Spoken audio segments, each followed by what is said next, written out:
it's Rick of Moshville Times here. So tonight I'm delighted to welcome Lord Ahriman of one of the godfathers of the black metal scene, Dark Funeral.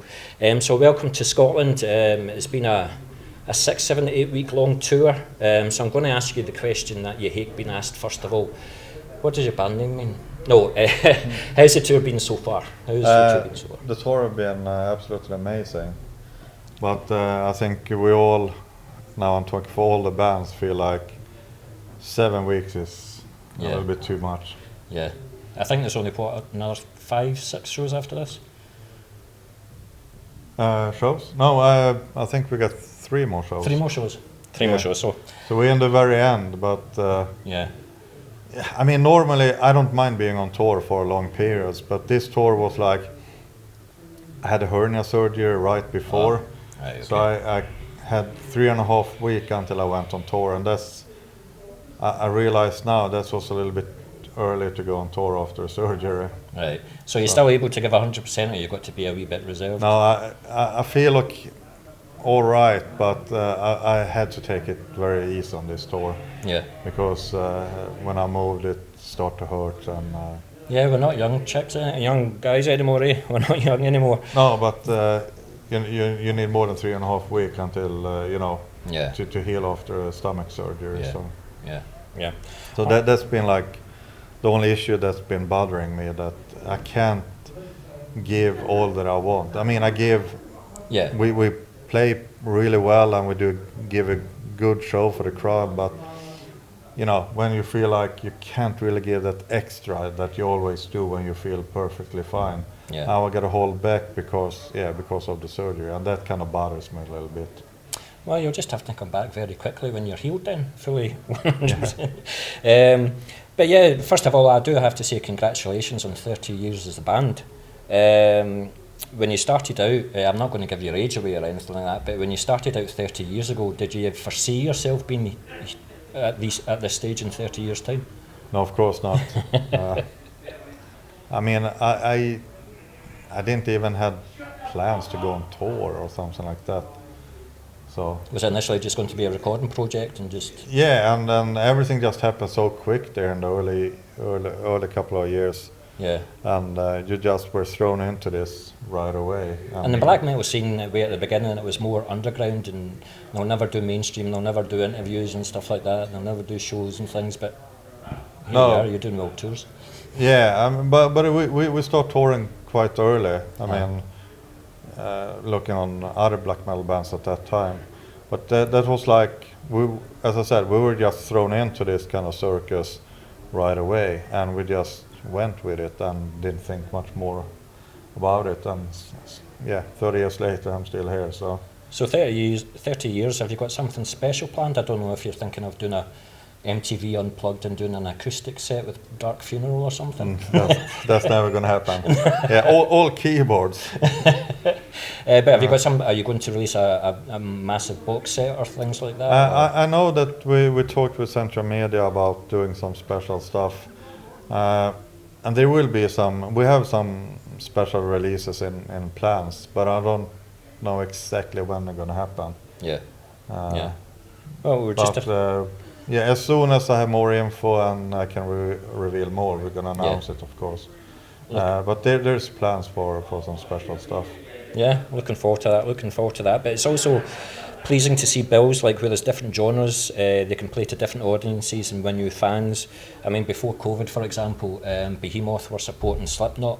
But you guys and Cannibal Corpse, this isn't the first time that you're touring together. You're just a perfect match, and it's good to see bands like Ingested as well, and Stormruler from the US. They're creating a wee bit of a noise at the moment. Yeah, it's a great bill, and I always felt Cannibal and us do a good match.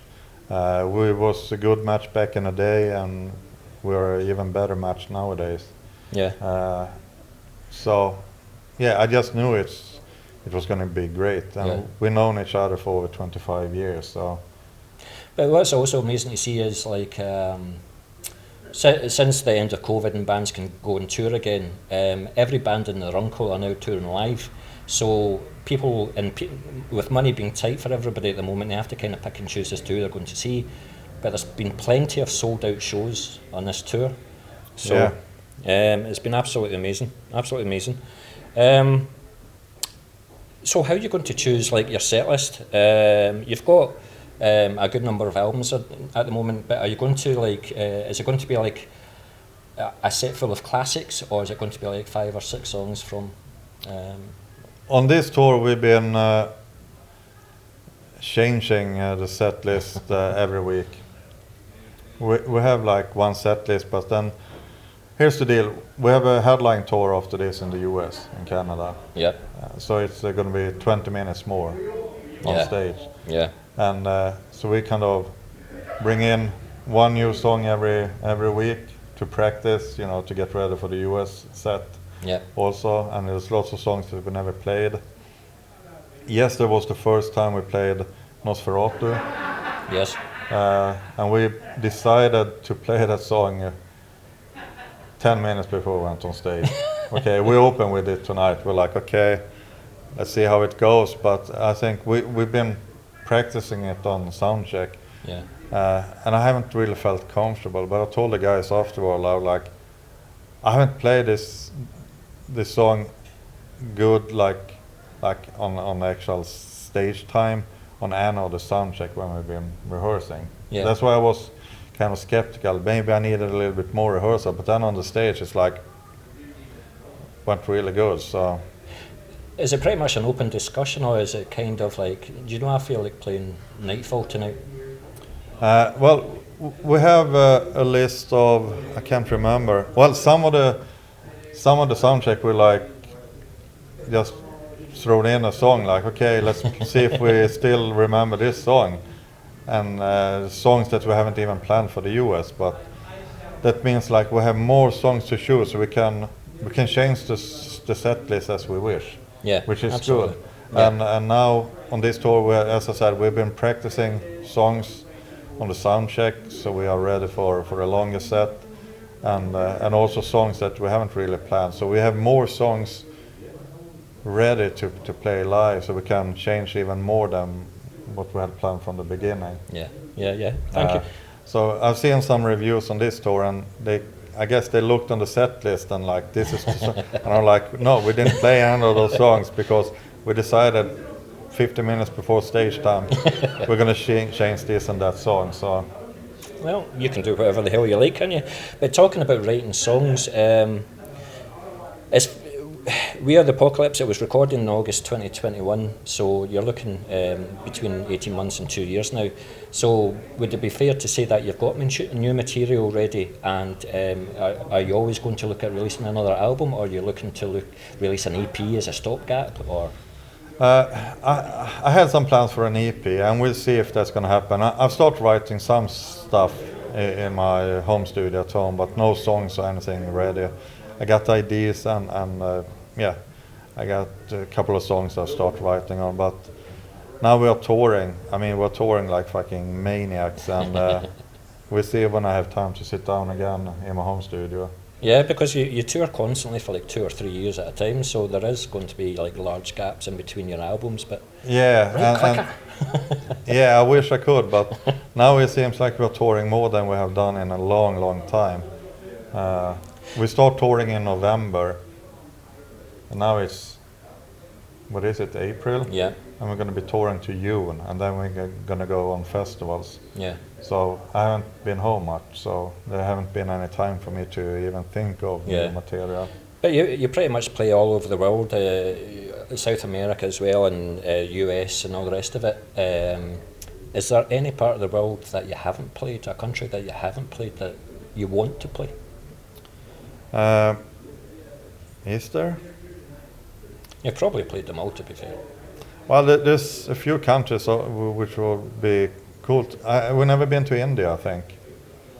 There's been plans to go there a couple of times, but I don't know why it never happens. They have a festival called, I think, Hammerfest. Yeah.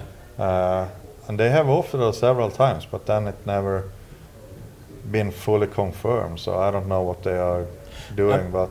Yeah, Bloodywood played here last month, about a month ago. We interviewed them as well, and that's where they were talking about that same festival, you know. So, and it seems to be packed, you know. It seems to be rammed. So if you get a chance to play it, then definitely do Yeah, it. and then there's obviously at the moment there's so many countries where you can't go Yeah. as a black metal band to play. So Yeah. I've only got a couple of questions. Listen, I really appreciate the time that you've done from here. But you've got the same lineup for 5 years now. Is this the happiest that you've been with the band, do you think? yeah, I think we've never been as good as we are at the moment. Yeah. And we are really tight and strong unit. I know I said it maybe sometimes before, but this is on a complete different level. But Yeah. that's every time we change the member, I always want to step up the game and make everything even better. So that's why, we're always improving. But yeah. You must have read my questions, because that's exactly what I've wrote in my questions. I personally was worried when Emperor left and Dominator left, but like you said, you've upped the level, and they're in no way bad or anything like that, but you seem to have found these individuals that have just taken it to that next level. I mean, Yama, for example, I know him for, he plays death metal drums for Imperium here in the UK. Yeah. And they're just like nailing Hate Eternal Influence, but the blast beats that he can do, like in songs like Nightfall, are absolutely incredible. So I still hope you made him audition twice to get the part. Yeah. No, but I mean, we run the band whole different these days than back in the day, and there's more responsibility nowadays, and everybody understand that, and we discuss things openly and a lot. And I always feel like if there's going to be a change, you got to step up the game, and that's why I always try to push the boundaries every time we went through a lineup change or anything. Yeah. And I put high demands on myself.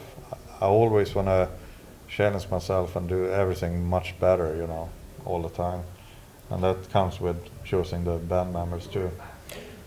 Well, you must be doing it better every time, because the opportunities that you're getting are getting bigger and bigger every time you go on tour, for example, and where you go. So you're definitely doing something right. You've got the right formula.